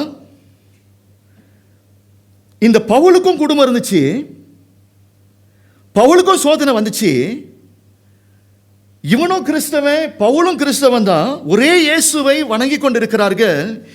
ஏன் பவுலாலே ஊழியத்தை எல்லாவற்றையும் செய்து முடிக்க முடிந்தது, ஏன் ஜான் மார்க் பாதியில் ஓடிட்டார்? அப்ப பவுலோடைய ரகசியம் என்னது, மார்க்கோடி பிரச்சனை என்னது, இதை கண்டுபிடிக்கணும் நம்ம. ஏன் பாதியிலேயே ஜனங்கள் ஓடி போகிறார்கள்? ஏன் பவுலால என்ன பண்ண முடிந்தது? நல்ல போராட்டத்தை போராடி ஓட்ட பந்தயத்தை ஓடி நான் முடித்தேன். நல்ல போராட்டத்தை போராடி ஓட்ட பந்தயத்தை நான் முடித்தேன். பவுலுக்கு பயங்கர போராட்டம் வந்தது. நான் சொல்றேன், இந்த இடத்துக்கு போகும் பொழுது நோயிலே தாக்கப்பட்டாரு, யூதர்கள் தாக்கினார்கள், சரியா, பலவிதமான பிரச்சனைகள் வந்தது, கல்லாடி வாங்கினாரு. he was stoned actually. ஒரு கட்டத்தில் சாகர நிலைமைக்குள்ளாக வந்துட்டாரு. we going to cover in the weeks to come.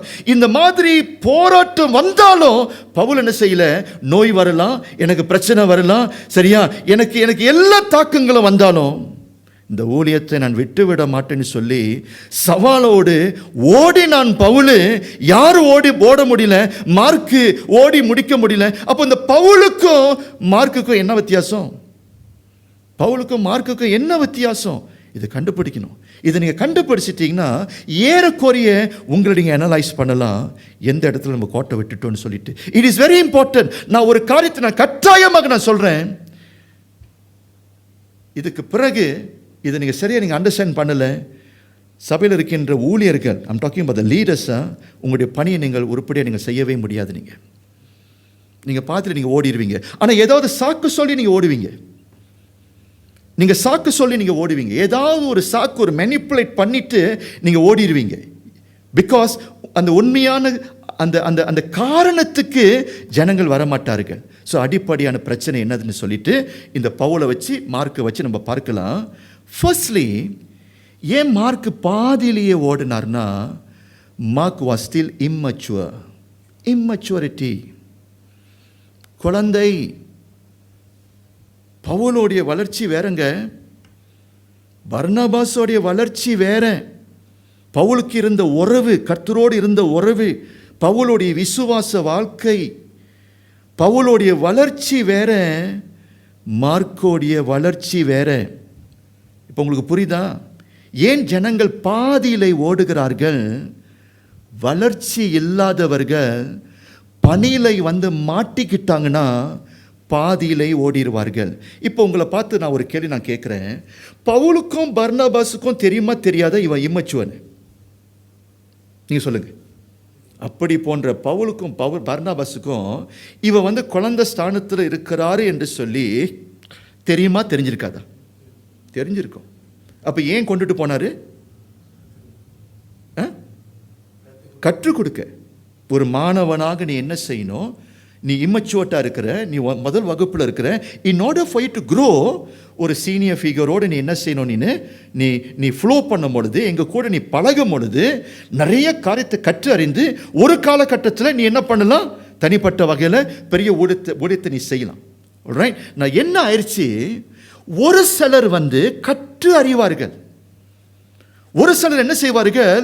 நாங்கள் குழந்தையாக இருக்கிறோம், இன்னும் அநேக காரியத்தை நான் கற்று அறியாமல் இருக்கிறேன், ஐ வாண்ட் டு லேர்ன் என்று சொல்லி, சரியா படித்து கொள்ள வேண்டும் என்று சொல்லி கற்று அறிவார்கள். இவன் என்ன செய்யல? he gave up halfway. He gave up halfway. So because of his immaturity, அவனால் அந்த சோதனை போராட்டத்தை என்ன செய்ய முடியல? தாங்க முடியல. This is important. நான் கவனிங்க பிரியமானவர்களே, நீங்கள் நினைக்கக்கூடாது எல்லா தலைவர்கள் தலைமத்துவத்தில் இருக்கிறாங்க பார்த்தீங்களா, எல்லாரும் மெச்சுவர்ட்டாக இருக்கிறாங்கன்னு சொல்லவே முடியாது. நீங்கள் நம்ம தப்பு கணக்கு போடுறோம். இயேசுவுக்கு 12 சீடர்கள் இருந்தாங்க, அவங்கெல்லாம் ரொம்ப வளர்ந்தவர்கள், ஆகையால இயேசு அவர்களை தேர்ந்தெடுத்தாரா? இல்லை, அவர்கள் எல்லாம் குழந்தையாக இருந்தார்கள். இயேசுவோடு நடக்க நடக்க நடக்க அனுபவத்தை பெற்று விசுவாசத்திலே வளர்ந்து அவர்கள் குழந்தையாக இருந்தவர்கள் முதிர்ச்சி அடைய வேண்டும் என்று சொல்லி அந்த நோக்கத்தோடு தான் இயேசு 12 சீடர்களை கூப்பிட்டார். ரைட்டு தானே? நான் எல்லாரும் இயேசு அழைத்தாரு, எல்லாரும் அந்த டெஸ்டினேஷனை அடைந்தார்களா? இல்லை. 12 பேரில் 11 பேர் என்ன பண்ணினார்கள்? ஓட்டப்பந்தயத்தை ஓடி முடித்தார்கள், இரத்த சாட்சியாய் மரித்தார்கள். அதே இயேசு கிறிஸ்து தான் யாரை சூஸ் பண்ணினாரு? யூதாஸை சூஸ் பண்ணினாரு. he refused to learn. குரு படிச்சு கொடுக்கிறாரு, கற்றுக் கொடுக்கிறாரு, ஒருபோதும் அவன் என்ன செய்யல? கற்று அறிந்து வளரணும் என்று சொல்லி அவனுக்கு புத்தி வரல. that is the problem. பழைய ஏற்பாட்டில் கர்த்தர் சொல்லுகிறார், மோசையை பார்த்து 12 தலைவனை தேர்ந்தெடுக்க சொல்றாரு. 12 கோத்திரம், 12 கோத்திரத்திலிருந்து என்ன செய்கிறாரு? 12 தலைவர்களை தேர்ந்தெடுத்தார். யாரு? Through the instruction of God. Moses யாரை சூஸ் பண்றாரு? 12 எல்டர்ஸ்.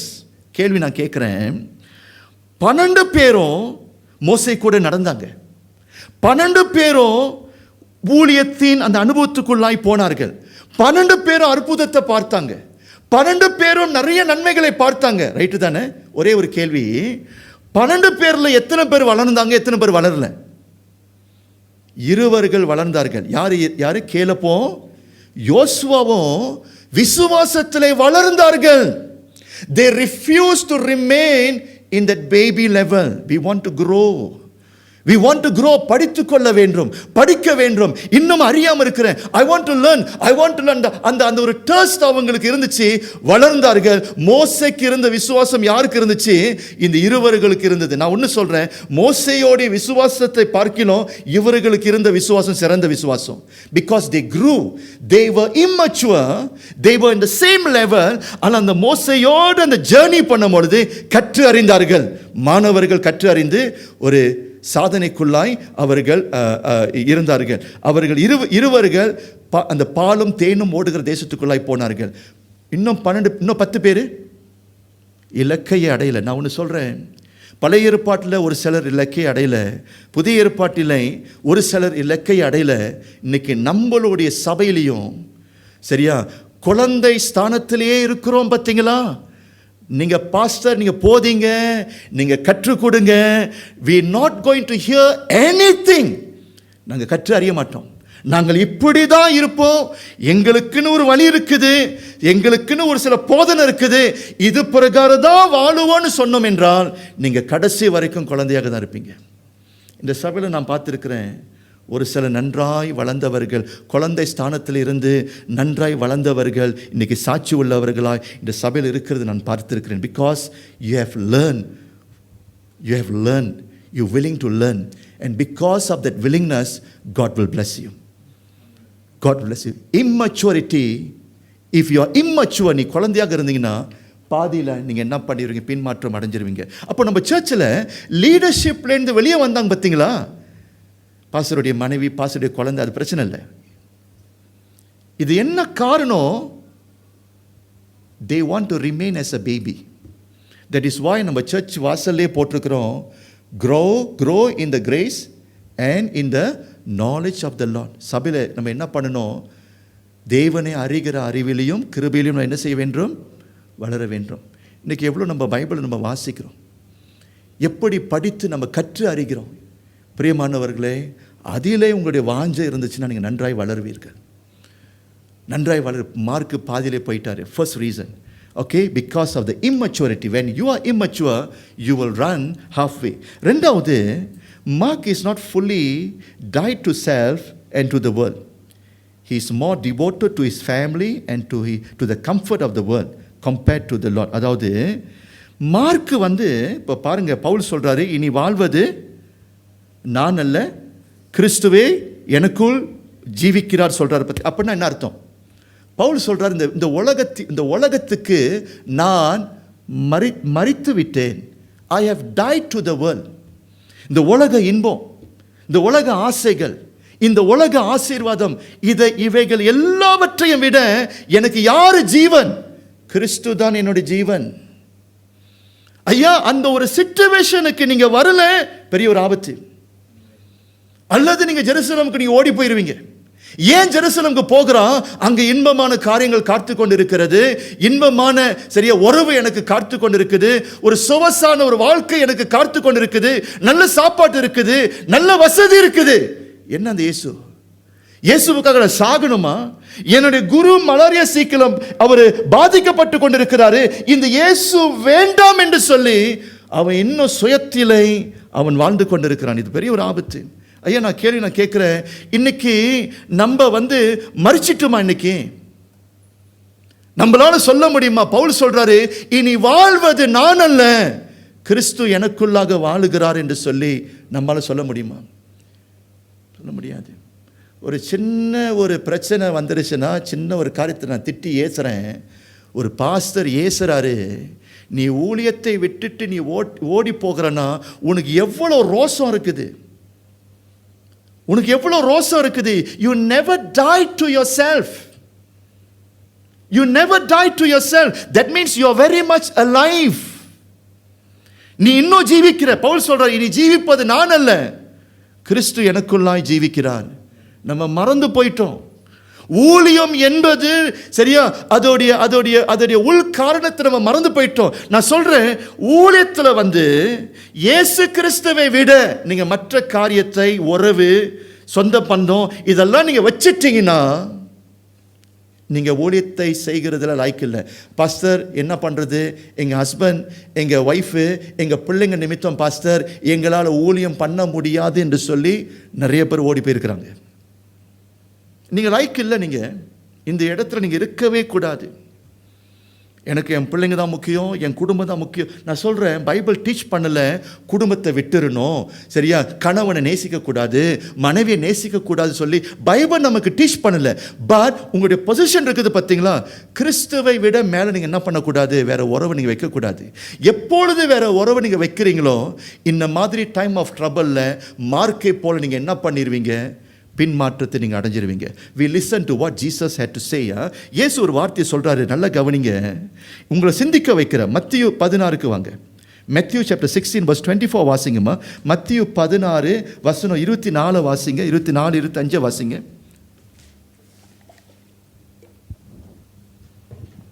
அப்பொழுது இயேசு தம்முடைய சீஷர்களை நோக்கி, ஒருவன் என்னை பின்பற்றி வர விரும்பினால் அவன் தன்னைத்தான் வெறுத்து தன் சிலுவையை எடுத்துக்கொண்டு என்னை பின்பற்ற கடவன். தன் ஜீவனை ரட்சிக்க விரும்புகிறவன் அதை இழந்து போவான், என் நிமித்தமாக தன் ஜீவனை இழந்து போகிறவன் அதை கண்டடைவான். இருக்குதா? அப்போ மார்க்கை எப்படி நம்ம பார்க்குறோம்? மார்க்குக்கு இயேசு கிறிஸ்துவ என்னுடைய டாப் ப்ரையாரிட்டி இல்லை. இயேசு கிறிஸ்துவுக்கு மேலே அவனுடைய வாழ்க்கையில் உறவு, வசதி, மற்ற உலக ஆசைகளை அவன் வைத்திருக்கிறான். காட்டி கொடுத்துரும். இந்த 20 வருஷத்தில் காட்டி கொடுத்துருச்சு.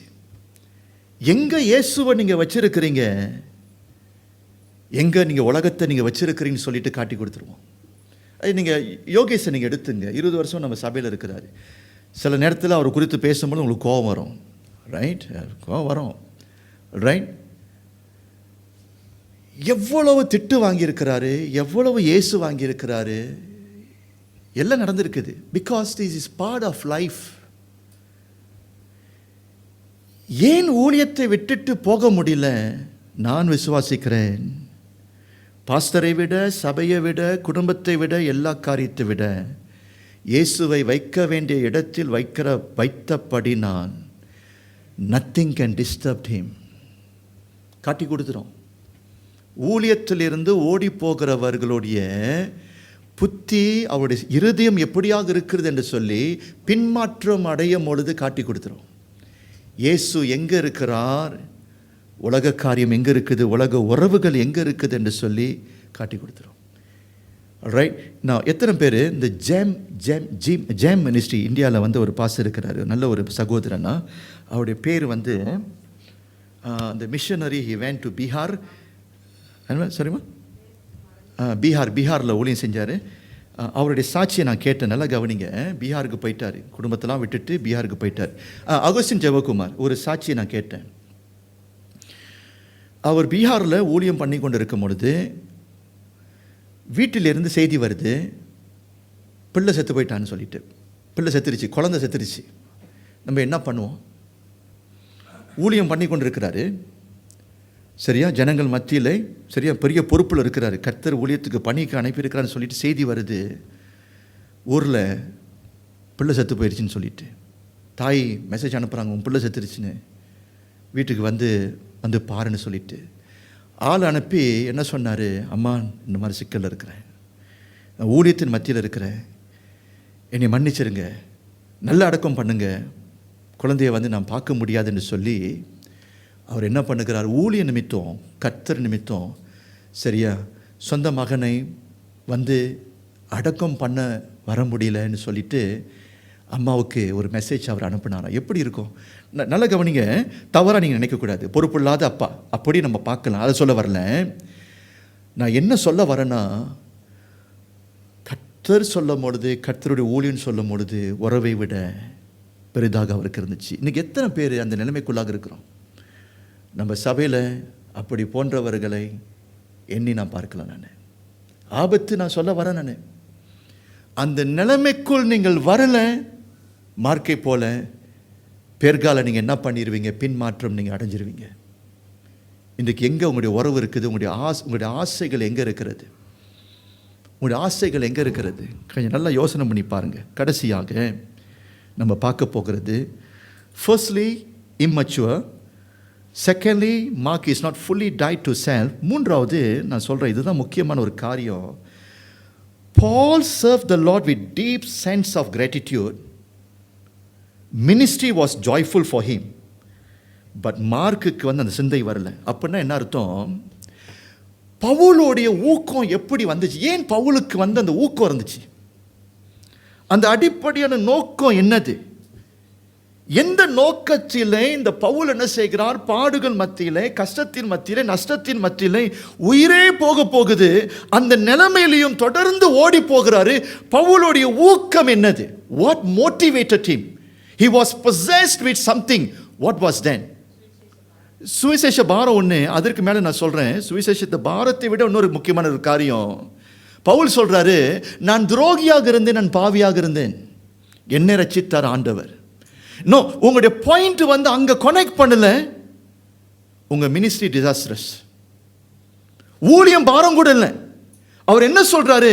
ஒரு காலகட்டத்தில் நான் பாவியாக இருந்தேன், நான் கிருபையை பெற்றேன், கிறிஸ்துவோடைய அன்பை நான் பெற்றேன், கிறிஸ்துவோடைய அன்பு என்னை நெருக்கி ஏவியது, ஆகையாலே அந்த அன்பு நிமித்தம் நான் ஊழியத்தை நான் பண்ணுகிறேன். இசி பவுலுக்கு அந்த கிறிஸ்துவை மீது, அந்த கிறிஸ்துவோடு அந்த கனெக்ஷன் இருந்தபடினால், அந்த உறவு சரியா இருந்தபடினால், கர்த்தரோடு உறவு கொள்ளுகிறவர்கள், அதாவது அந்த சிலுவை, அந்த சிலுவையின் அன்பை பெற்றவர்கள் ஒரு காலம் என்ன பண்ண மாட்டார்கள்? பின்மாற்றத்தை அடைந்து போகவே மாட்டார்கள். எனக்காக உயிர் கொடுத்தாரு, He died for me. எனக்காக ரத்தம் சிந்தினார். எனக்காக அவர் உயிர் கொடுக்கும் பொழுது I want to live a life for him. அவருடைய அன்பு பவுலை நெருக்கி ஏவினபடினால் துன்பம், போராட்டம், பிரச்சனைகள் எல்லாம் வந்தாலும் அந்த அன்பு நிமித்தம் ஊழியத்திலே கடைசி வரைக்கும் அவர் இருந்தார். சுவிசேஷ பாரம் இல்லை, கர்த்தர் மீது இருந்த அன்பு. This is very important point. பாருங்க, நான் உங்களுக்கு இன்னொரு காரியத்தை நான் சொல்றேன். ரிமெம்பர் மேரி அந்த எலபஸ்டா ஜாரை உடைச்சாங்க பார்த்தீங்களா? விலை உயர்ந்த எலபஸ்டா அந்த பெர்ஃப்யூம் தெரியுமா? ஏன் உடைத்தாங்க? அவங்களுக்கு எல்லாவற்றையும் விட கர்த்தருடைய அந்த அன்பு, அந்த நட்பு தான் அவங்களுக்கு முக்கியம். சீடர்கள் என்ன சொன்னாங்க? ஊழியத்தை பற்றி பேசினாங்க. ஐயோ, இது வீண் செலவு அல்லவா, இதை நம்ம என்ன பண்ணியிருக்கலாம்? ஊழியத்துக்கு பயன்படுத்தி இருக்கலாமே. நல்ல கவனிங்க, நீங்க கர்த்தருடைய உறவுக்கு மேல ஊழியத்தை வச்சிட்டீங்க, you are out. That is why I always say ministry can destroy you. Ministry can destroy you. உறவு சரியா இருக்கணும். நிறைய பேர் ஊழியம்னு சொல்லிட்டு நீங்க உறவு இல்லாம ஊழியம் செய்றீங்க பார்த்தீங்களா? உறவு இல்லாமல் ஊழியம் பண்ணுகிறது தப்பான இடத்துல போய் முடியும். பவுலுடைய மோட்டிவேஷன் என்னது? எனக்காக உயிர் கொடுத்தாரு, நான் அவருக்காக வாழ்வேன் என்று சொல்லி அந்த அன்பின் அடிப்படையில் செய்கின்ற ஊழியம் you will last. இந்த அன்பு யாருக்கு இல்லை? அந்த உறவு யாருக்கு இல்லை? மார்க்குக்கு இல்லை. மார்க்குக்கு அந்த உறவு இல்லை. ஓகே, இதை உறுதிப்படுத்த ஒரு வசனத்தை நம்ம வாசிப்போம். நீங்கள் 1 தீமோத்தி புத்தகத்துக்கு வாங்க. 1 தீமோத்தி புத்தகம் 1ஆம் அதிகாரம் 12லேருந்து வாசிங்க. 1 தீமோத்தி 1ஆம் அதிகாரம் 12லேருந்து வாசிங்க. என்னை பலப்படுத்துகிற நம்முடைய கர்த்தராகிய இயேசு கிறிஸ்து என்னை உண்மை உள்ளவர் என்றெண்ணி இந்த ஊழியத்திற்கு ஏற்படுத்தினபடியால் அவரை ஸ்தோத்திரிக்கிறேன். முன்னே நான் தூஷிக்கிறவனும் துன்பப்படுத்துகிறவனும் கொடுமை செய்கிறவனுமாய் இருந்தேன். அப்படி இருந்தும் நான் அறியாமல் அவிசுவாசத்தினாலே அப்படி செய்தபடியினால் இரக்கம் பெற்றேன். நம்முடைய கர்த்தரின் கிருபை கிறிஸ்து இயேசுவின் மேலுள்ள விசுவாசத்தோடும் அன்போடும் கூட என்னிடத்தில் பரிபூரணமாய் பெருகிற்று. பாவிகளை ரட்சிக்க கிறிஸ்து இயேசு உலகத்தில் வந்தார் என்கிற வார்த்தை உண்மையும் எல்லா அங்கீகரிப்புக்கும் பாத்திரமுமானது. அவர்களில் பிரதான பாவி நான்.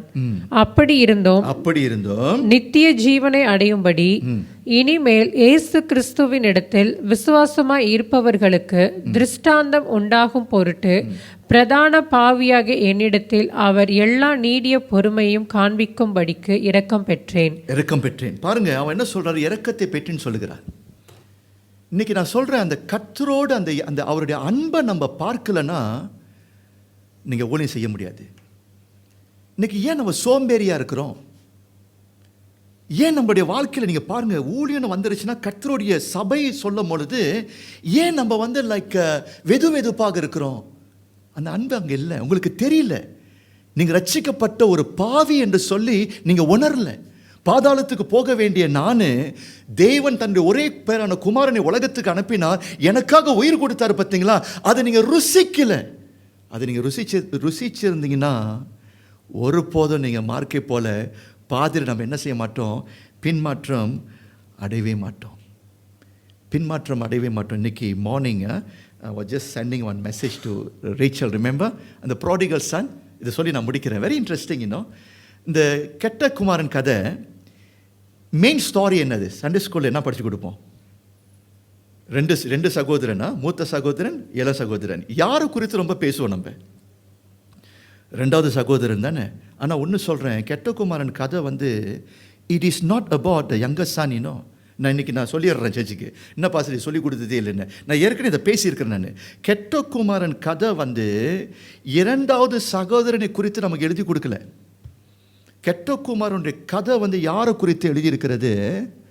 முதல் சகோதரன். அதுதான் அடிப்படையான the moral of the story is about the elder son. இயேசு இந்த கதையை யார்கிட்ட சொல்றாரு? பரிசேயர்கள் மத்தியில் சொல்றாரு. பரிசேயர்கள் ஊழியத்தை எப்படி செய்வார்கள்? ஒரு கடமைக்கு செய்வார்கள். பரிசேயர்கள் ஊழியம்னு சொல்லும் பொழுது நாங்கள் ஊழியம் செஞ்சால் கடவுள் எங்களை ஆசீர்வதிப்பார். You understand? அந்த அடிப்படையில் பரிசேயர்கள் ஊழியம் பண்ணி கொண்டிருந்தார்கள். சரியா? நாங்கள் இது பண்ணனா, நாங்கள் தசம பாகத்தை கொடுத்தா, நாங்கள் இது செஞ்சோமா, சட்டத்திட்டத்தின்படி வாழ்ந்தா கடவுள் எங்கள் மீது பிரியமாக இருப்பாங்க என்று சொல்லி they try to earn God's favor. அதுதான் பரிசேயர்களுடைய மினிஸ்ட்ரி ஸ்டைல்.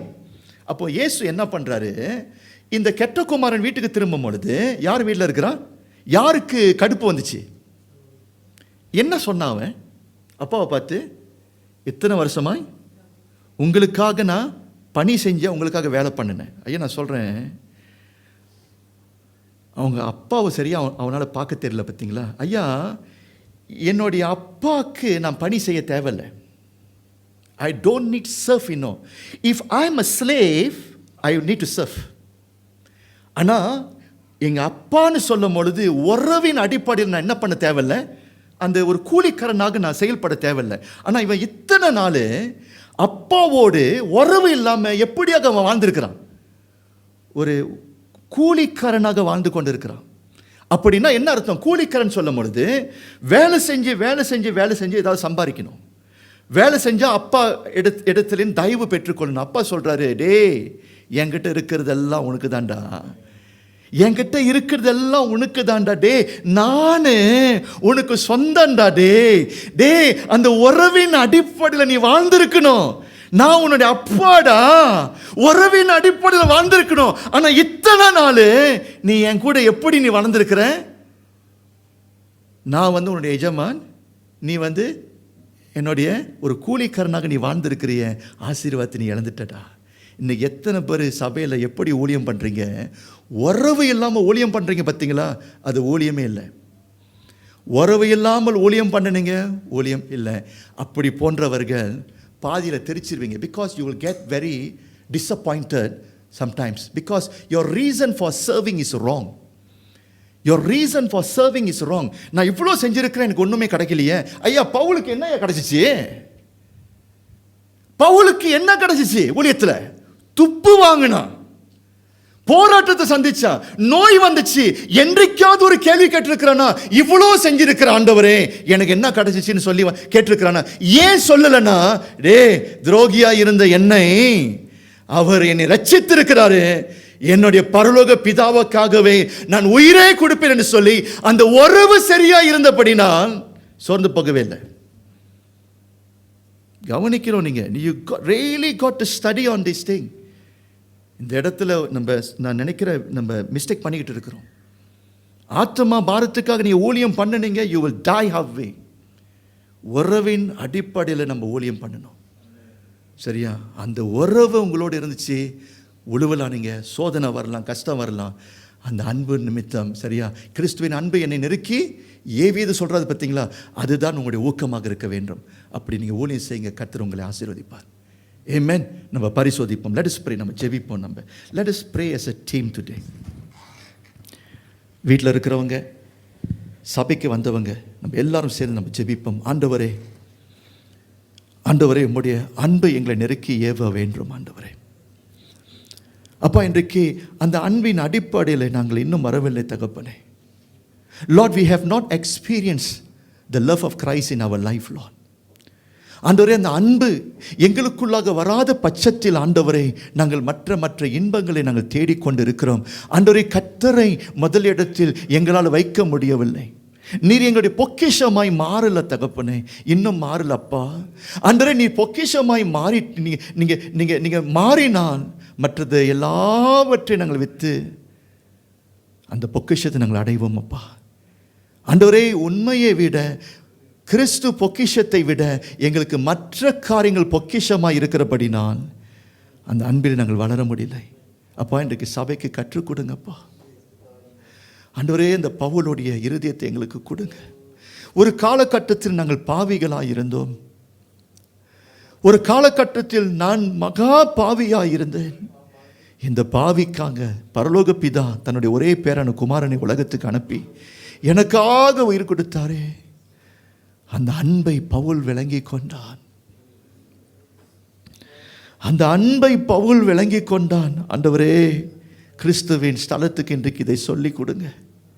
இன்றைக்கு இதை ஒரு கேள்வியாய் நீர் கேட்கிறீர். மகனே, உன்னுடைய இருதயத்தில் என்னுடைய அன்பு உன்னை நெருக்கி ஏவி கொண்டிருக்கிறதா? இன்றைக்கு நான் உன்னுடைய இடத்தில், உன்னுடைய இருதயத்திலே நான் முதல் இடத்தை நான் பெற்றிருக்கிறேனா? Am I everything for you? Am I your life? Pavul சொல்லுகிறார், கிறிஸ்து என்னுடைய ஜீவன் சொல்லுகிறார். கிறிஸ்து என்னுடைய ஜீவன், சாவது ஆதாயம் என்று சொல்லுகிறார். இன்னைக்கு கிறிஸ்து நம்முடைய ஜீவனாக மாறிட்டாரா? அல்லது மற்ற காரியங்களா, மற்ற இன்பங்கள் நமக்கு இருக்கிறதா? ஐயா, நான் சொல்றேன் பிரியமானவர்களே, we will be a loser today. மார்க்கை போல ஓடி போயிடுவோம். அப்பா, இன்றைக்கு ராஜா, இந்த கல்வாரிக்கு முன்பதாக நாங்கள் வருகிறோம். as a church, Lord, கிறிஸ்துவின் ஸ்தலமாக நாங்கள் வருகிறோம். மறுபடியும் ஆண்டவர் இந்த தரிசனத்தை எங்களுக்கு காண்பீங்க. show us the vision of God that you died for us on that cross. அந்த சிலுவையில் நீர் எங்களுக்காக உயிர் கொடுத்ததை ராஜா நாங்கள் பார்க்கணும். ஆண்டவரே, நாங்கள் பார்க்கணும். ஆண்டவரே, நீர் எங்களுக்காக நொறுக்கப்பட்டீர், எங்களுக்காக சிலுவையிலே தகப்படி ரத்தம் சிந்தினீர். அப்பா, தாகம் என்று சொன்னீர். எனக்காக, இந்த துரோகிக்காக ராஜா, எனக்காக நீர் எனக்காக உடைய உயிரை கொடுத்தீரப்பா. ஆண்டவரே, பவுல் அதை ருசித்தான். ஆண்டவரே, அந்த பவுல் அந்த அன்பை பெற்றுக்கொண்டான். ஆகையாலே கிறிஸ்துவின் அன்பை நீ நெருக்கி ஏவியது. ஓடினான், கர்த்தருக்காக வாழ்ந்தான், கர்த்தருக்காக உயிரை கொடுத்தான். ஆண்டவரே, ஐயா, அந்த உலக இன்பம் எங்களை இழுத்து கொண்டு இருக்கிறது. உலக ஆசைகள் எங்களை இழுத்து கொண்டு இருக்கிறதப்பா. ஆண்டவரே, சோதனையை மேற்கொள்ள முடியவில்லை. ஊழியத்திலே வருகின்ற போராட்டத்தை மேற்கொள்ள முடியவில்லை. பின்மாற்றம், சோர்ந்து போயிட்டோம். ஆண்டவரே, எங்களை மறுபடியும் தட்டி எழுப்புங்க. ஆண்டவரே, நாங்கள் எல்லோரும் ஒரு நாள் எங்களுடைய ஓட்ட பந்தயத்தை ஓடி முடித்த பிறகு உமக்கு முன்பதாக நாங்கள் நிற்க வேண்டும். அப்பா, உமக்கு முன்பதாக நாங்கள் நிற்க வேண்டும்.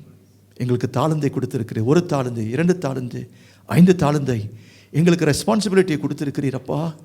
நாங்கள் எல்லோரும் தகப்பனே ஒரு நாள் கர்த்தரிடத்தில் நாங்கள் கணக்கு கொடுக்க வேண்டும். ஆண்டவரே, இன்றைக்கு நாங்கள் சொல்ல வேண்டும். ஆண்டவரே, நாங்கள் ஊழியம் பண்ணுகிறது கர்த்தரை பிரியப்படுத்த, நாங்கள் ஊழியம் பண்ணுகிறது நன்மையை சம்பாதிக்கிறோம். ஆண்டவரே, இந்த அடிப்படையில் ஊழியம் பண்ணாதபடிக்கு நான் ஊழியம் பண்ணுகிறதே ஒரே ஒரு காரணம், கிறிஸ்து எனக்காக உயிரை கொடுத்தார்.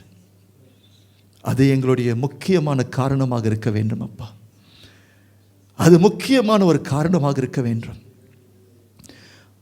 ஆண்டவரே, அன்றைக்கு நாங்கள் அந்த நல்ல சமாரியன் கதையை நாங்கள் பார்க்கும் பொழுது ஒரு வசனத்தை நீ சொன்ன பிறகு இந்த கதையை சொன்னீரப்பா. முதல் கட்டளை, உன் தேவனாகிய கர்த்தரை உன் முழு இருதயத்தோடு பலத்தோடு அவரை நீ நேசிக்க வேண்டும் என்று சொன்னீர். அவரை நேசிக்க வேண்டும் என்று சொன்னீர். அதற்கு பிறகு பணி, பிறரை நாம் நேசிக்க வேண்டும். அந்த கதை, அந்த வசனத்தை சொன்ன பிறகு அந்த நல்ல சமாரியன் கதையை சொன்னீர். நல்ல சமாரியன் ஊழியம் பண்ணினான். நல்ல சமாரியன் மற்றவர்களுக்கு உதவி செய்தான். அதோடைய அடிப்படையான காரணம் அவன் தேவனை நேசித்தபடினான், தேவன் மீது அன்பு கூர்ந்தபடினால் அந்த அன்பு நிமித்தம் ஊழியம் பண்ணினான். ஆண்டவரே, நாங்கள் சபைக்கு வருகிறது ஆண்டவரே உம்மை நேசிக்கிறபடினான். ஆண்டவரே, வாரந்தோறும் தகப்படி நாங்கள் ஊழியத்தை செய்து கொண்டிருக்கிறோம். அதோடைய காரணம் நாங்கள் உம்மை நேசிக்கிறபடினான். ஆண்டவரே, அந்த அன்பை எங்கள் மத்தியிலே நீர் ஊற்றி விட வேண்டும் என்று சொல்லி நாங்கள் செபிக்கிறோம்.